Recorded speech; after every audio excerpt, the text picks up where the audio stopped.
Cherpulassery Malabar polytechnic ക്യാമ്പസിൽ ശാസ്ത്ര സാങ്കേതിക പ്രദർശനം ആരംഭിച്ചു. ടെക്സോ 2K25 എന്ന പേരിൽ 2 ദിവസങ്ങളിലായി നടക്കുന്ന പരിപാടിയിൽ 43ഓളം വിദ്യാഭ്യാസ സ്ഥാപനങ്ങളിൽ നിന്നുമായി 3000-ൽ പരം വിദ്യാർത്ഥികൾ പങ്കെടുക്കുന്നുണ്ട്. വിദ്യാർത്ഥികളുടെ നൂതന സാങ്കേതിക രംഗത്തെ മികവ് പ്രകടിപ്പിക്കുന്നതിനും സാങ്കേതിക പ്രായോഗിക വിദ്യാഭ്യാസത്തിന്റെ പ്രസക്തി പൊതുസമൂഹത്തിൽ എത്തിക്കുന്നതിനുമായാണ് പരിപാടി സംഘടിപ്പിക്കുന്നത്.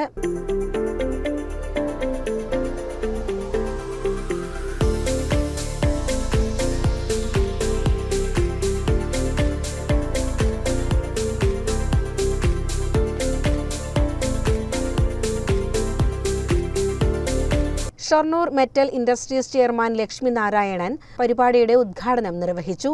സ്ഥാപനത്തിലെ mechanical, civil, artificial intelligence and machine learning, electrical and electronics തുടങ്ങി വിദ്യാർത്ഥികളുടെ വൈവിധ്യമാർന്ന പ്രോജക്റ്റുകൾ പ്രദർശനത്തിൽ ഉണ്ടായിരുന്നു.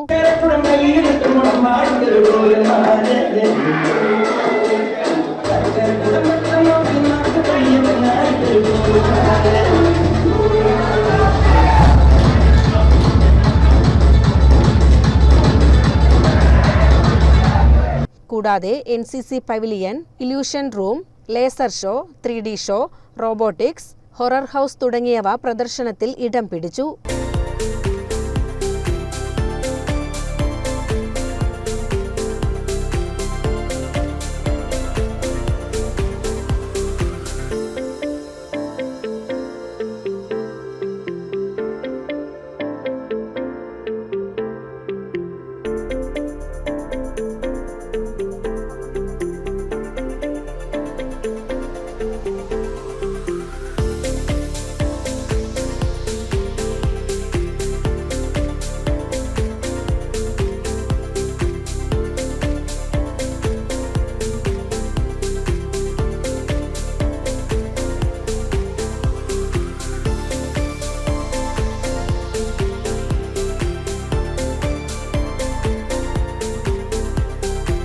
വിവിധ പോളിടെക്നിക്, ഹൈസ്കൂൾ വിദ്യാർത്ഥികളും പ്രദർശനം കാണാനെത്തി. എക്സ്പോ താരങ്ങൾക്ക് വലിയ അനുഭവമായതായി ഇവർ പറഞ്ഞു. ആർട്ടിഫിഷ്യൽ ഇന്റലിജൻസ്, ഓട്ടോമേഷൻ തുടങ്ങി സാങ്കേതിക രംഗങ്ങളിൽ ലോകം വലിയ കുതിച്ചുചാട്ടങ്ങൾക്ക് സാക്ഷ്യം വഹിക്കുമ്പോൾ കുട്ടികളിൽ അടിസ്ഥാനപരമായി എന്തെല്ലാം സാങ്കേതികതകളാണ് ഇതിൻ്റെ പിന്നിൽ പ്രവർത്തിക്കുന്നത് എന്ന ബേസിക് അണ്ടർസ്റ്റാൻഡിംഗ് ഉണ്ടാക്കാൻ വിദ്യാർത്ഥികളെ സംബന്ധിച്ചിടത്തോളം മലബാർ പോളിടെക്നിക് ഒരുക്കിയിട്ടുള്ള ഈ എക്സ്പോ വളരെ പ്രയോജനകരമാണ്. ഞാനതിനെ അഭിനന്ദിക്കുന്നു. ഇപ്പോൾ പുതിയ പുതിയ കണ്ടുപിടുത്തങ്ങളും നമ്മുടെ ഫ്യൂച്ചറിന് വേണ്ടിയിട്ട് ഉള്ള കുറെ കണ്ടുപിടുത്തങ്ങളും കണ്ടു. വളരെ നല്ലൊരു പ്രോഗ്രാം തന്നെയാണ് ഇവർ വർക്ക് ചെയ്യുന്നത്. എന്തായാലും ഇതിന് നേതൃത്വം നൽകിയ എല്ലാവർക്കും താങ്ക് യു. ഇവിടെ ഞങ്ങൾ ആദ്യമായിട്ടാണ് വരുന്നത്.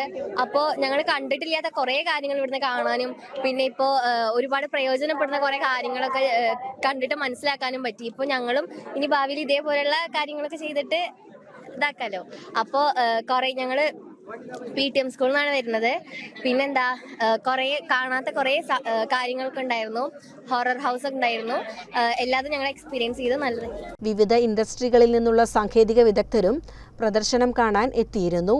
CCN ചെർപ്പുളശ്ശേരി.